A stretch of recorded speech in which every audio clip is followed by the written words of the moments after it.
이사야서 2장 1절 말씀.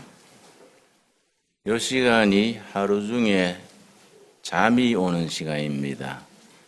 점심 식사 후에 식곤증이 있어서 잠이 옵니다.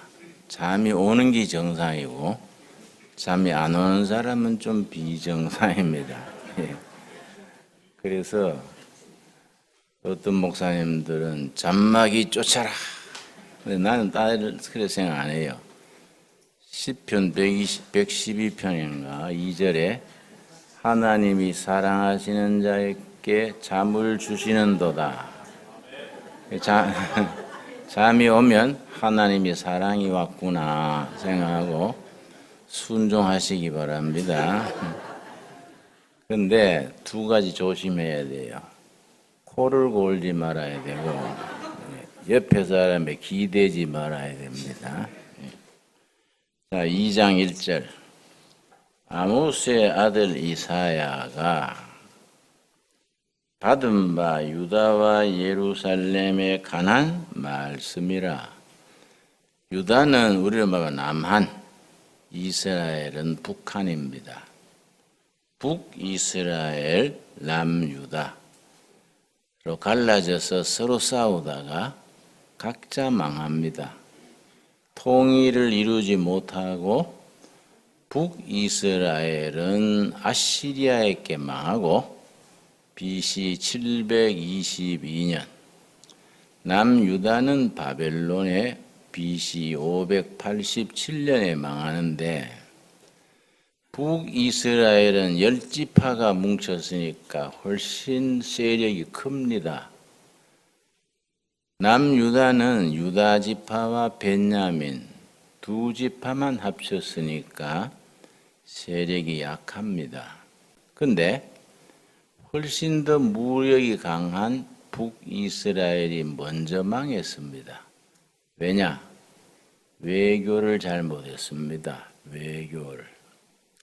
아시리아 제국이 당대 패권 국가입니다. 지금 미국이 패권 국가지요.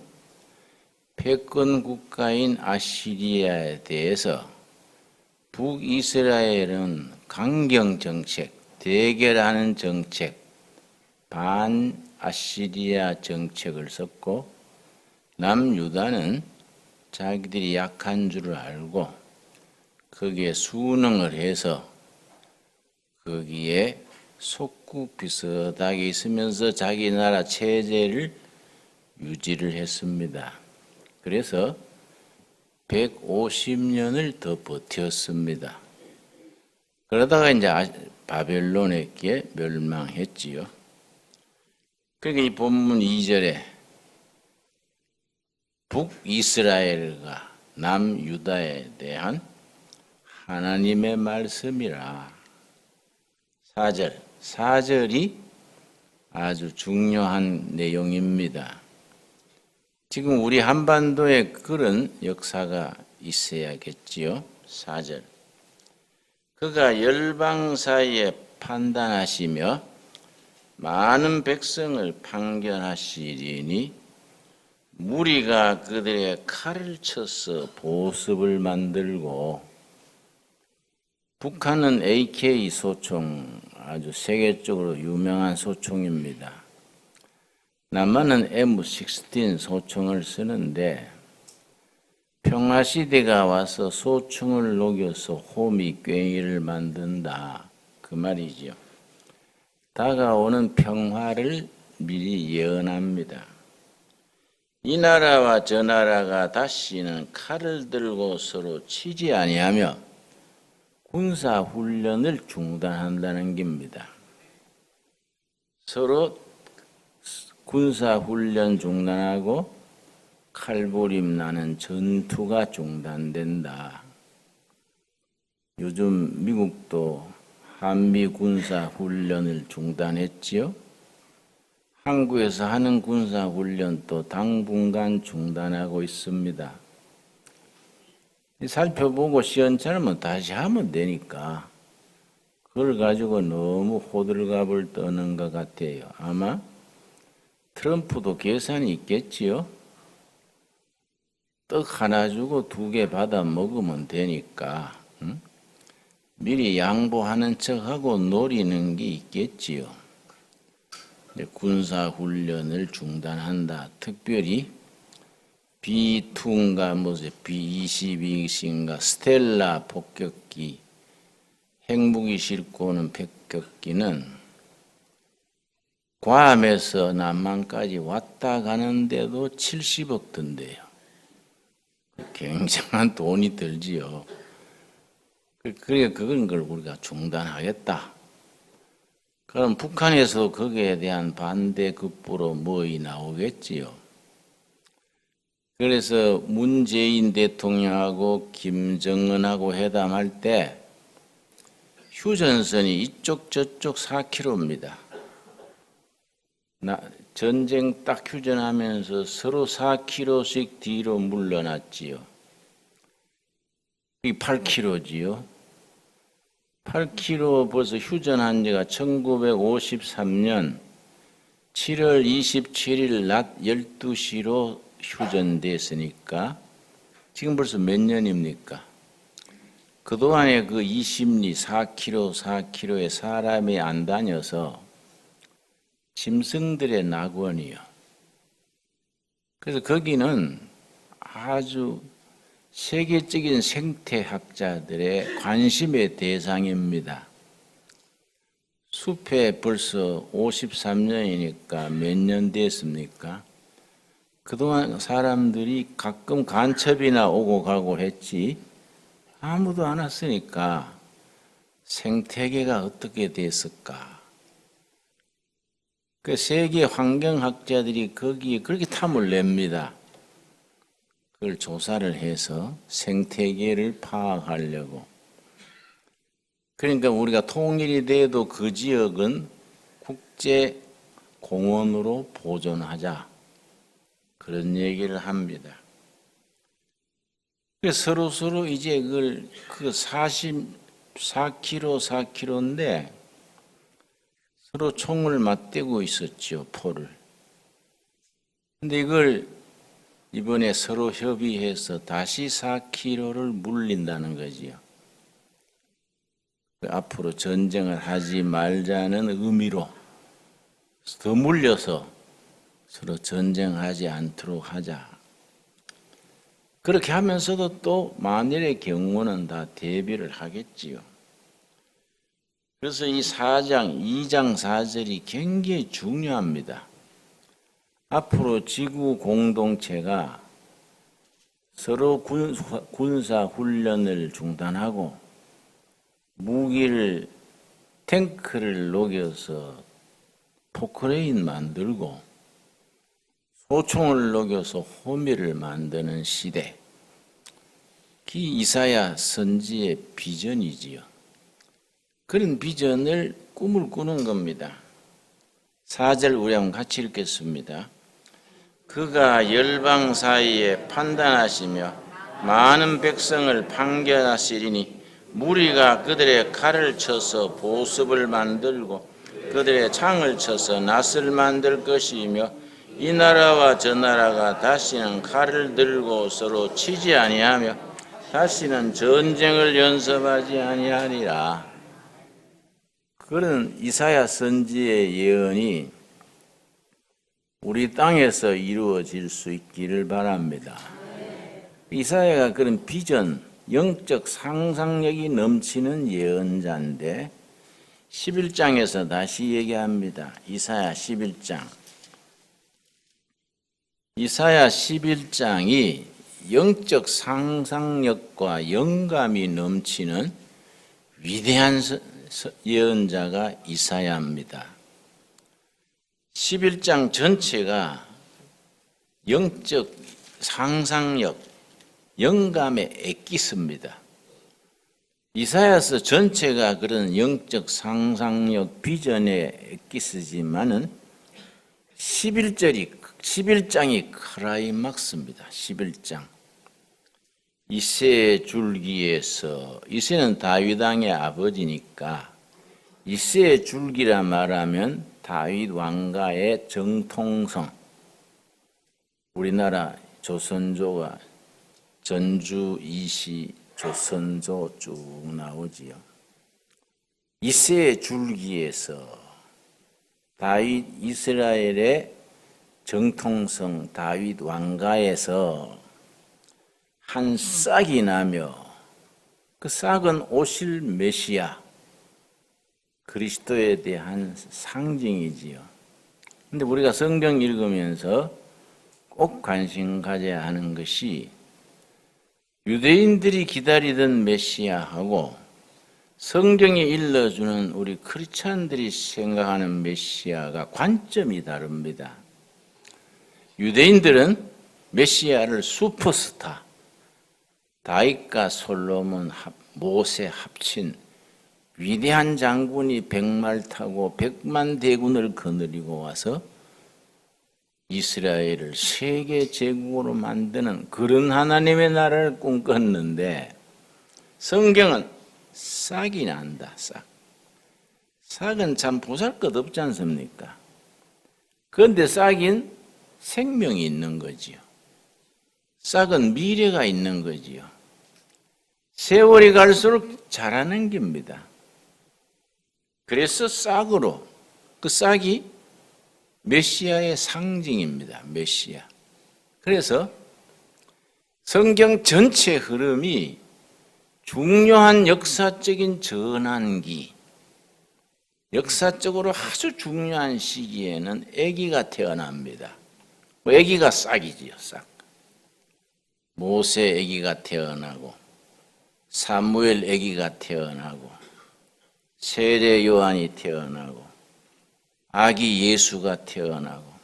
그런데 유대인들은 아주 위대한 슈퍼스타, 장군이 등장하도록 기다렸는데 성경에서는 아기가 태어나서 싹으로 자라는데 자라는 과정, 그 프로세스를 4단계로 설명을 합니다.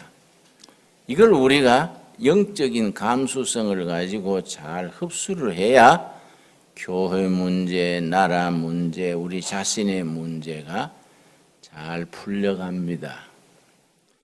자, 싹이 나며 그 뿌리에서 한 가지가 나서 결실할 것이요. 첫째는 싹이지요. 2단계는 싹에서 뭘 내립니까? 뿌리지요. 뿌리. 그 뿌리에서 위로 뭐가 뻗습니까? 가지가 뻗지요. 마지막에 맺는 게 뭡니까? 열매. 싹, 뿌리, 가지, 열매. 이 과정을 중요시하는 겁니다. 그래서 하나님의 나라가 싹에서부터 자라는 것이 하나님의 나라인데 유대인들은 큰 거목을 생각한 거죠. 거목. 하나님의 나라를 유대인들, 바리새인들, 제사장들은 굉장한 거목을 하나님의 나라에 비유했는데 성경 예수님은 아니에요. 싹에서. 어느 정도 작은 싹이냐? 겨자씨만 싹. 겨자씨는 얼마나 적은냐? 담배씨만 하거든요. 하긴 여러분이 담배씨를 안 봤으니까 뭐 담배씨가 얼마나 작은지 모르지요. 어? 손바닥에 놓고 훅 불면 휙 날아가요. 담배씨가 아주 적습니다. 겨자씨가 그렇게 작아요. 그래 작고 초라하고 훅 불면 날아가는 거기서부터 싹이 난다. 왜냐? 생명이다. 생명. 그러고 그 생명이라는 것은 미래가 있다. 그러니까 하나님의 나라가 싹에서 시작하는 겁니다. 싹에서부터 뿌리 내리고 가지 뻗고 결론이 열매 맺는 것인데 유대인들의 비극은 처음부터 큰 나무를 기다리는 거예요. 그러니까 박자가 안 맞았지요. 그래서 메시아가 싹으로 오니까 무슨 메시아가 이래 힘도 없고 뭐 맨날 뭐 문둥이들하고 섞여서 뭐 밥 먹고 뭐 불량배들하고 창녀들하고 뭐 식사하고 뭐 이러냐. 십자가에 못 박은 거지요. 자기들이 기다리던 메시아는 안 이렇다 이거야. 100만 대군을 거느리고 당당하게 와야 되는데 뭐 나사렛 예수가 그래 오니까 십자가에 못 박았지요. 그런데 2절에 11장 2절에 그 싹으로 오신 메시아는 어떤 분이냐. 2절 그의 위에 여호와의 영 곧 지혜와 총명의 영이요 모략과 재능의 영이요 지식과 여호와를 경외하는 영이 강림하시리니 어린 삭으로 이새의 줄기에서 오시는 제사장은 지혜와 총명의 영, 지혜와 총명을 합친 것을 성령 충만이라 하고 지혜는 하나님의 뜻을 분별하는 영적 분별, 하나님의 뜻을 분별하는 것이 지혜고 총명은 세상적인 판단력, 세상적인 통찰, 인사이트. 이게 다르지요. 하나님의 뜻을 분별하는 지혜, 세상 것을 판단하는 총명, 합쳐서 성령 충만인데 우리 사람들은 치우치지요. 한쪽으로 쏠리지요. 지혜와 총명의 영이요 모략과 재능의 영이요 모략은 여러 사람의 그룹으로 토론해서 얻어지는 결론이 모략입니다. 토론, 협의, 같이 의논해서 이거다 결정하는 것이 모략이고 재능은 개인 중심이요. 개인이 타고난 능력, 역량. 근데 사실은 교회라는 공동체는 모략이 왕성해야 되지요. 서로 의논해가지고 같이 합의해서 합심기도하고 정해서 나가야 하는데 이게 부족하기 쉽지요. 특별히 우리 같은 개척자들은 저는 30살에 혼자 빈민촌에 시작해서 항상 혼자 일했으니까 체질이죠, 체질. 의논하는 게 습관이 안 돼 있어요. 개척자들은 거의 그렇습니다. 개척자들은 자기 혼자서 결정하고 혼자서 책임지고 뭐 고생을 해도 혼자 하지요. 그건 이제 극복을 해야 되지요. 근데 이제 2대, 3대로 갈수록 협의해서 의논을 하는 것이 더 발전하지요. 근데 모략과 재능의 신이요. 모략은 여러 사람이 협의해서 공동체로서 합의하는 능력이고 재능은 개인의 타고난 재능이지요. 메시아는 그런 능력의 메시아다. 지금 그 얘기입니다. 지식과 여호와를 경외하는 영. 지식은 구원에 이르는 지식. 하나님의 뜻을 아는 지식. 세상 지식을 말하는 게 아니지요. 여호와를 경외하는 영이 강림하시리니 메시아에게 그런 영이 강림하신다. 그리고 그 메시아가 하시는 미래 시대는 어떤 시대냐? 6절부터 6절. 인류가 그리는 참 이상적인 사회. 전쟁이 끊어지고 이 나라와 저 나라가 전쟁 연습을 안 하고 청평화가 이루어지는 시대. 이사야서 11장이 그걸 얘기합니다. 6절. 그때에 이리가 어린 영과 함께 살며. 이제 우리에게 적용하면 뭡니까? 북한의 장군과 남한의 사병이 같이 장기 뜬다 이 말이에요. 쉽게 이해하자면 이리와 어린 양과 함께 살며 표범이 어린 염소와 함께 누우며 북한에 아주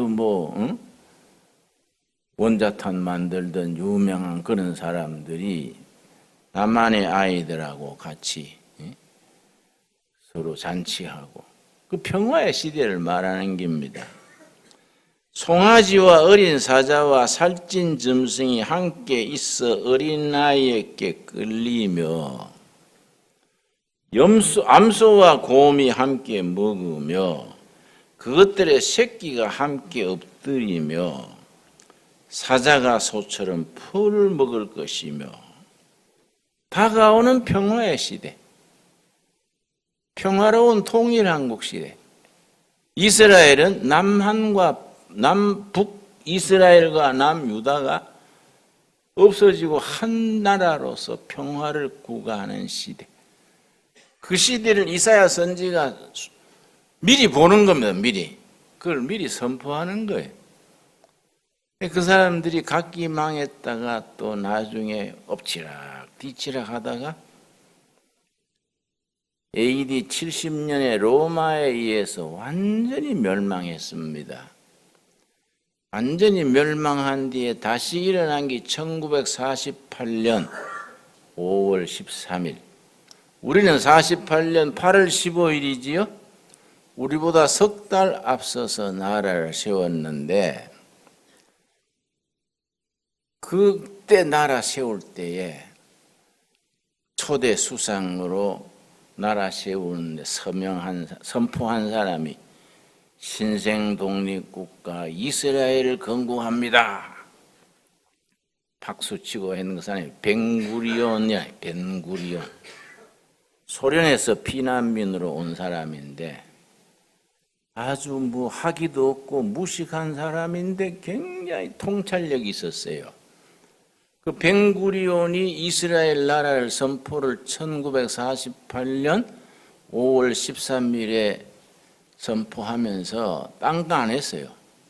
아모스서 마지막 절을 읽고 취임사로 대신한 겁니다. 아모스서.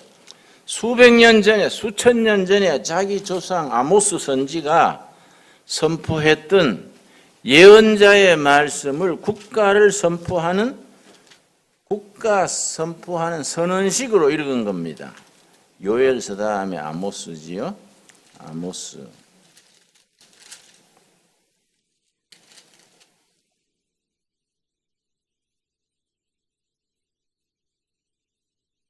(9장) 14절 말씀. 9장 아모스서 9장 13절에서 15절까지 이스라엘 독립선언하는 선언문을 성경 한 절 읽고 끝낸 겁니다. 그러고 국가 건국을 선언하노라. 그런데 줄로 서고 있던 아람 민족이 그 다음날 공격해 왔지요. 몇십 배 더 많은 군사들이. 그걸 그 사람들이 다 물리쳤어요. 그래가지고 참 굉장하지요. 13절. 여호와의 말씀이니라. 보라, 날이 이르리지라. 독립의 날이 왔다. 보라, 날이 이르리지라. 어떤 날이냐? 하나님이 허락하시는 날. 그 날이 이를지라. 그때 파종하는 자가 곡식 추수하는 자의 뒤를 이으며 포도를 밟는 자가 씨 뿌리는 자의 뒤를 이으며 산들은 단 포도주를 흘리며 작은 산들은 녹으리라. 14절. 내가 내 백성 이스라엘에 사로잡힌 것을 돌이키리니 망했던 나라를 회복시킨다. 온 세계에 불불이 흩어졌던 내 민족을 다시 모으신다. 그 뜻이죠. 그들이 황폐한 성읍을 건축하여 거주하며 포도원들을 가꾸고 그 포도주를 마시며 가원들을 만들고 그 열매를 먹으리라. 15절이 결론으로. 15절 읽고 방마를 들고 3번 두드린 거예요. 하나님의 여호와 하나님의 뜻을 따라 이스라엘 나라가 건국된 것을 선언합니다. 방문이 3번 두드렸지요. 15절 같이 읽겠습니다. 내가 그들을 그들의 땅에 심으리니 그들이 내가 준 땅에서 다시 뽑히지 아니하리라. 하나님 여호와의 말씀이니라. 아주 참 극적인 장면이지요. 내가 그들을 땅에 아브라함에게 약속하고 야곱에게 약속했던 그 땅, 가나안 땅에 다시 심는다. 심으리니 그들이 내가 준 땅에서 다시는 뽑히지 않는다. 지금은 뭐 이스라엘이 원자탄만 250기가 있으니까요. 250기 원자탄을 딱 만들어 가지고 있으니까 뭐 아랍 사람들이 부분적으로는 전쟁하러 와도 뭐 붙으면 안 되지요. 원자탄이 250, 그걸 이스라엘 사람들이 대단해서 모사드라는 그 우리나라 정보부와 같은 이스라엘 첩보 조직이 있습니다. 모사드가 영국의 원자탄 만드는 그 문서를 훔쳤어요. 비밀 작전을 해가지고. 그거 뭐 한두 잔이겠습니까? 원자탄 만드는 설계도가. 그걸 깜짝까지 훔쳐가 추럭에 싣고 와가지고 배로 옮겨서 그 영국에 그걸 훔쳐다가 자기들이 원자탄 만들었지요. 그러니까 뭐 핵을 250기나 가지고 있으니까 다시 뽑히지 않겠지요, 이제. 그러니까 이제 요즘은 이란이 이제 이스라엘하고는 원수지요. 이란이 원자탄 만들려고 북한 기술을 가지고 원자탄을 만드는 공장을 사막에 세웠습니다. 그러니까 이스라엘 첩보 모사드가 그거 다 파악을 해가지고 사진 찍고 다 해가지고 미국 대통령한테 갔어요. 이스라엘 수상이. 이란이 이 원자 핵 무기를 만드는데 이걸 좀 처리해 주시오. 그러니까 미국 대통령 부시 때 부시. 우리는 거기까지는 못하겠다. 그러니까 당신들 못하면 우리가 하는 걸 방해는 하지 마시오. 자기들이 가가지고 이란 걸 폭격해서 없애버렸어요. 근데 이란이 비밀로 북한 걸 가지고 비밀로 만들었기 때문에 말을 못하는 거예요. 비밀로 했기 때문에. 그리고 북한 원자탄 만드는데 갔던 그 기술자들이 이스라엘이 폭격할 때 거기서 다 죽어버렸어요. 폭격에 맞아가지고. 참 이 세상이 아주 뭐 살벌하지요. 응? 이사야서가 11장에서 말하고자 하는 요점이 뭐냐? 11장 9절. 이사야 11장 9절. 우리에게 주는 목표가 뭐냐? 목표가 독사와 어린아이가 같이 놀고 이리와 염소가 같이 데이트하는 그런 시대. 전쟁이 끝나고 평화의 시대가 올 때를 지금 얘기하면서 9절이 11장의 클라이막스입니다. 내 거룩한 산 모든 곳에서 해됨도 없고 상함도 없을 것이니 이는 물이 바다를 덮음 같이 여호와를 아는 지식이 세상에 충만할 것임이니라. 여호와를 아는 지식이 세상에 차고 넘치는 시대. 이걸 대한민국에 적용하면 성서한국 시대라 그래요. 성서한국. 여호와를 아는 지식이 제주도에서 저 백두산까지 하나님을 아는 지식이 마을마다 공장마다 가정마다 차고 넘치는 시대. 그런 시대의 비전을 이사야가 보는 거예요. 물이 바다를 덮음 같이 여호와를 아는 지식이 세상에 넘치는 시대. 그 시대를 하나님의 사람 예언자는 미리 바라보는 거예요. 그런 걸 성취하려고 예언자들은 목숨 걸고 투쟁하는 겁니다. 그 이사야가 소명받던 하나님 앞에 그렇게 부르심을 받던 부분이 6장 1절입니다. 6장. 이사야서 6장. 이사야 6장을 이사야의 소명장에 소명. 부를 소자. 하나님이 부르심을 받은 장면이지요. 아주 유명한 본문입니다. 6장 1절.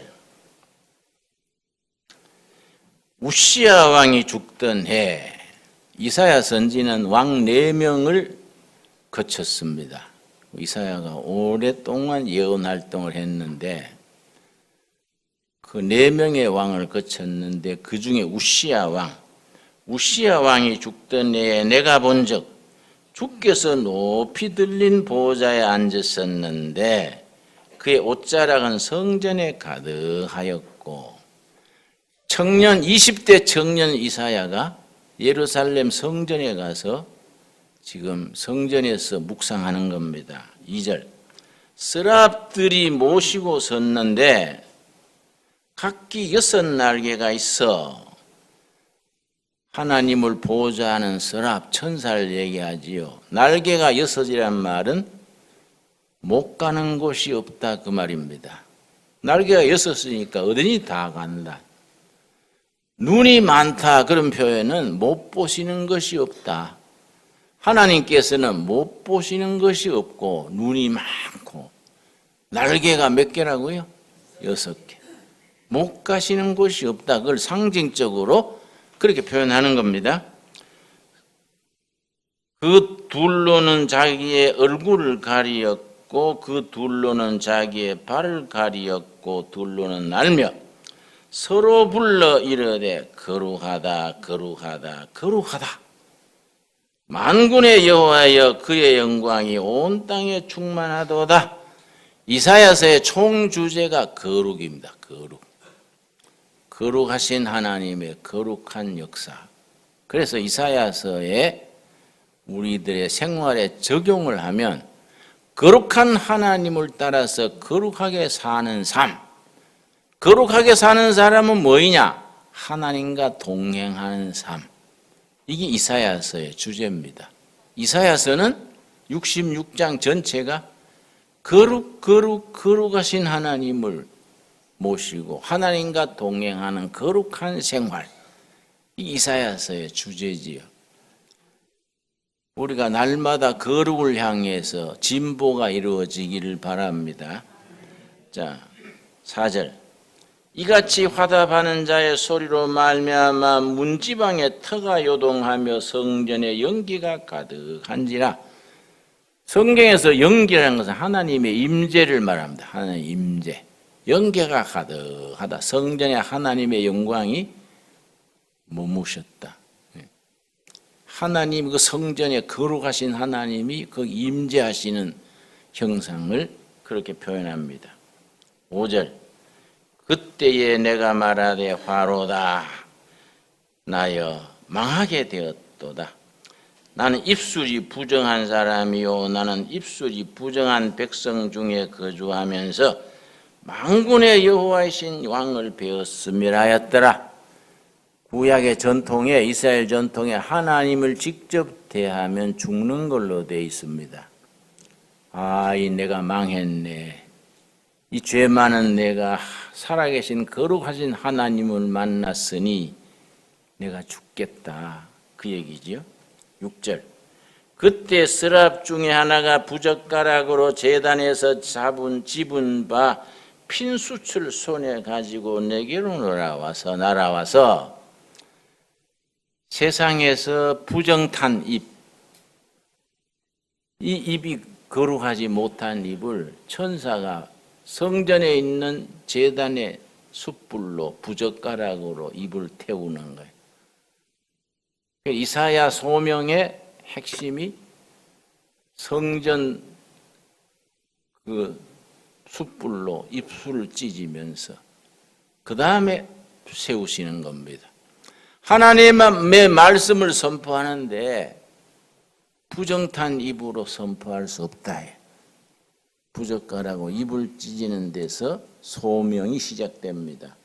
그래서 7절 그것을 내 입에 대며 이르되 보라 이것이 너 입에 닿았으니 너 악이 제하여졌고 너 죄가 사하여졌느니라.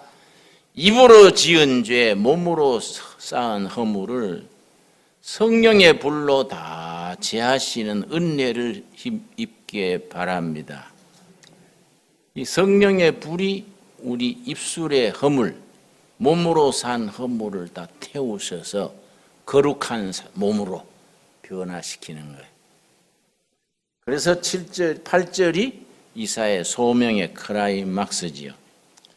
내가 또 주의 목소리를 들으니 주께서 이르시되 내가 누구를 보내며 누가 우리를 위하여 갈고 하시니 그때 내가 이르되 내가 여기 있나이다. 나를 보내소서. 거기 줄을 칩시다.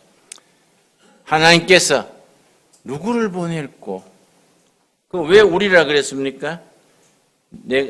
우리를 위하여 누가 갈고? 성부 하나님, 성자 하나님, 성령 하나님. 공동체로 복수로 계시는 하나님. 우리가 하나님이 한 분이시니까 내가 그래야 되지요. 내가 누구를 보낼까 그래야 되는데 우리가 누구를 보낼까? 삼위일체 하나님에 대한 간접적인 표현이라고 해석합니다. 우리가 누구를 보낼까? 이사야가 뭐라 그랬습니까? 20대 청년 이사야가 내가 여기 있나이다. 나를 보내소서. 그래서 성제단 숯불로 입술에 허물을 다 태운 후에 사명자로 보냄을 받은 거지요. 이 소명의식이 예언자들마다 차이가 납니다. 예레미야 1장. 예레미야도 하나님의 부르심을 입었을 때에 예레미야 1장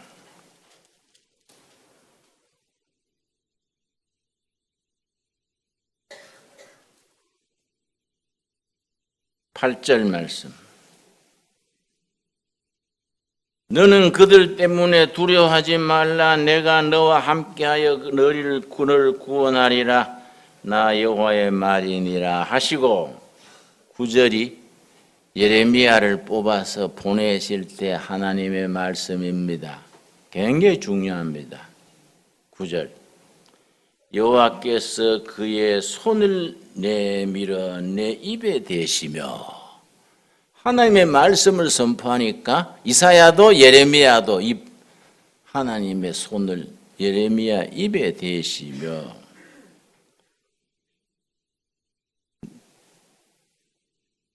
뭐라 그랬습니까? 여호와께서 내게 이르시되 보라 내가 내 말을 너 입에 두었노라.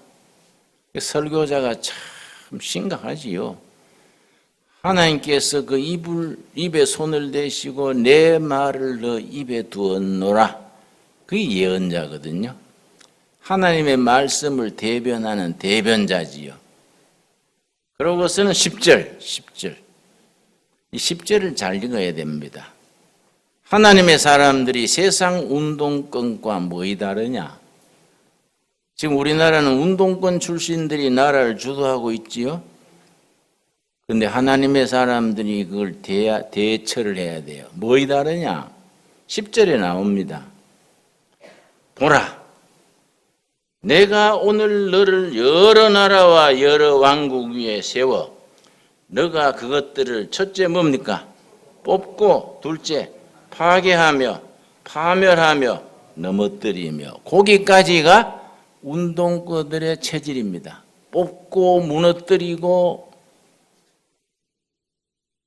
파멸하고 없애고 해산시키고 감옥에도 놓고 재판하고 거기까지 하지요.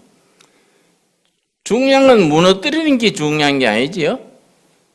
그 다음에 세우는 게 문제지요. 그 다음 뭐라 그랬습니까? 건설하고 심게 하였느니라. 이 차이가 있는 거지요. 세상 운동권은 앞에 네 가지 뽑고 파괴하고 파멸하고 넘어뜨리는 것까지는 하지요. 그 다음 하나님의 일꾼들이 건설하고 심게 하였느니라. 아주 굉장히 중요한 겁니다. 그러니까 이사야나 예레미야 같은 하나님이 세운 예언자들은 뽑고 파괴하고 파멸하고 넘어뜨리고 그것을 한 발 더 나아가서 건설하고 심는 것까지 해서 역사가 건설되는 거죠. 무너뜨리는 데까지는 잘하는데 건설하고 심는 걸 못하면은 이거는 나중 형편이 전부 다 더 어려워지지요. 이 세상 지혜와 하나님의 지혜의 차이점입니다. 이 양쪽을 다 잘해야 되는데 무너뜨리고 파멸하고 파괴하고 뽑는 것까지는 했는데 그 다음에 세우는 걸 못하면 어떻게 되겠습니까? 그래서 하나님께서 예레미야에게 소명을 주시면서 내 말을 너 입에 둔다.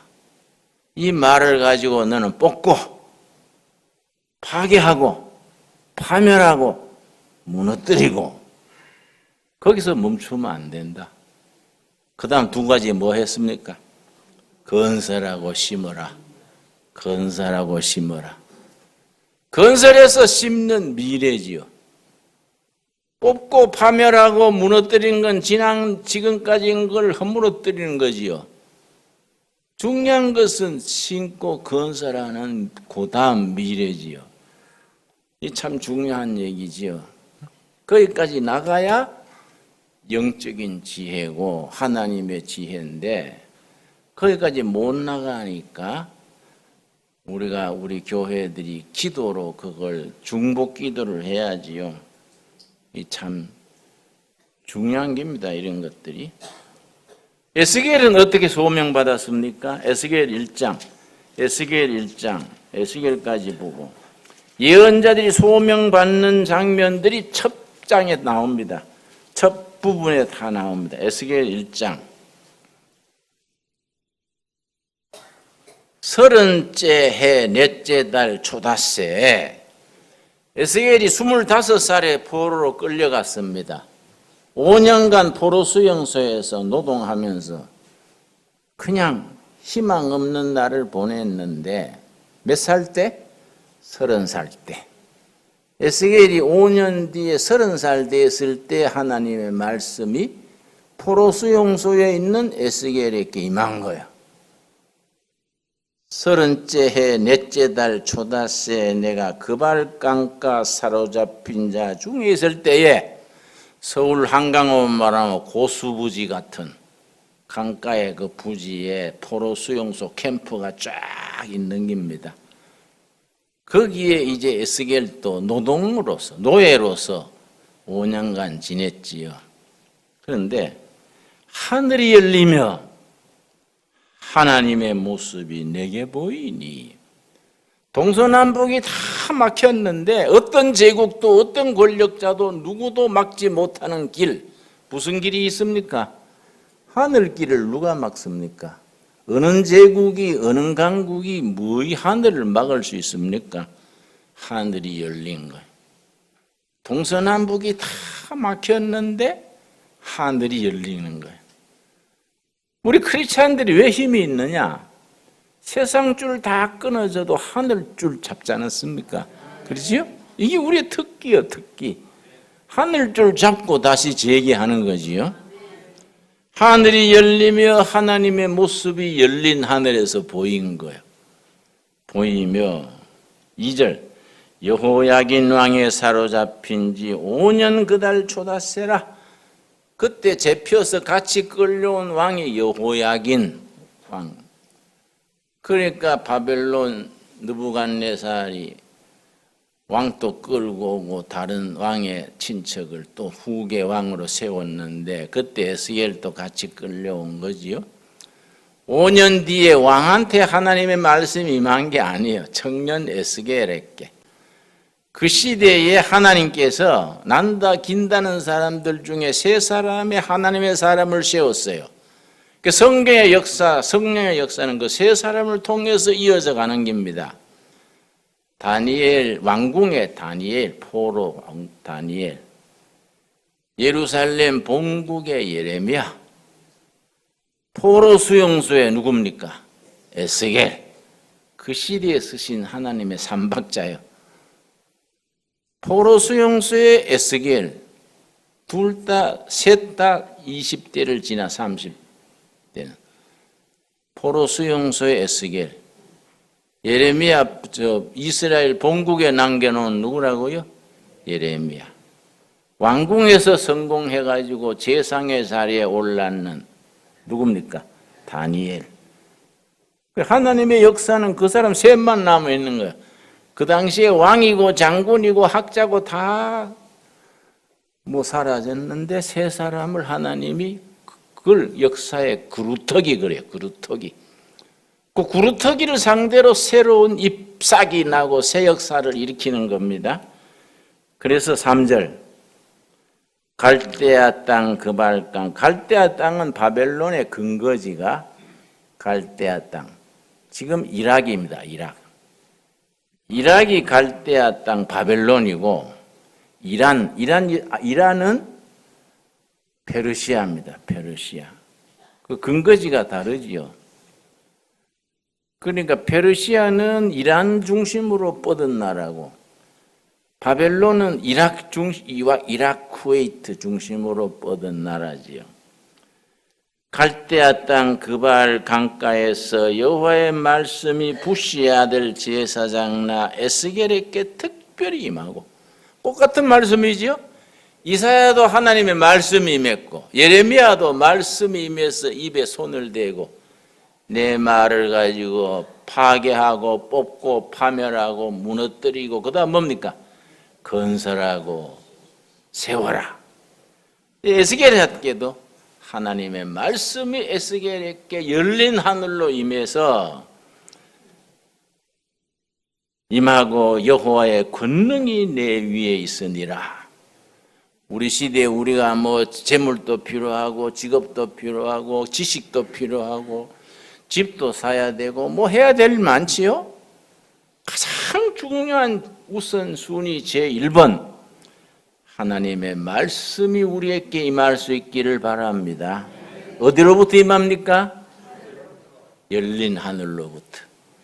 그런 본질적인 은혜를 구해요.